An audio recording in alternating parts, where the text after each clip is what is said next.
పెద్ద పల్లెటూరి ఇంటి ప్రాంగణం. పండుగ రోజు రంగోలీలు, పూలదండలు, కుండల్లో దీపాలు వెలుగుతూ ఉంటాయి. వంటింట్లో వంటలు సువాసన, బయట పిల్లలు ఆడుకుంటూ అల్లరి చేస్తూ ఉంటారు. తాతయ్య పెద్ద కుర్చీలో కూర్చొని అందరినీ పర్యవేక్షిస్తూ ఉంటాడు. చిన్న మనవరాళ్లకు చుక్కల జిలేబీలు ఏ విధంగా చేయాలనేది నేర్పిస్తుంది. నలుగురు అన్నదమ్ముళ్ళు ఎవరు పూదోట నుండి పూలు తెచ్చారో, ఎవరు వంటింటికి కూరగాయలు తెచ్చారో ఒకరిపై ఒకరు సరదాగా ముచ్చట్లు పెడతారు. కోడళ్ళు బిజీగా సన్నాహాలు చేస్తూ, ఆడపిల్లలు పూలు వేసుకొని వంటింట్లో సహాయం చేస్తూ ఉంటారు. మనవడు, తాతయ్య ఈసారి ఏ పటాకీ కొంటావ్ అని అంటే తాతయ్య నవ్వుతూ, పటాకీ కన్నా మీ అందరి నవ్వులే పెద్ద ఆనందం అని అంటాడు. అందరూ నవ్వుతూ కేరింతలు కొడతారు.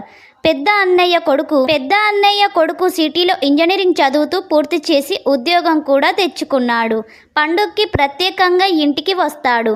కారు నుంచి లగేజ్తో దిగగానే చిన్నపిల్లలు అన్నయ్య వచ్చేశాడు అంటూ పరిగెత్తుతారు. ఇంట్లోకి అడుగు పెట్టగానే అమ్మ గారాలే పట్టైన కళ్ళతో చూసి కన్నీళ్లు పెట్టుకుంటుంది.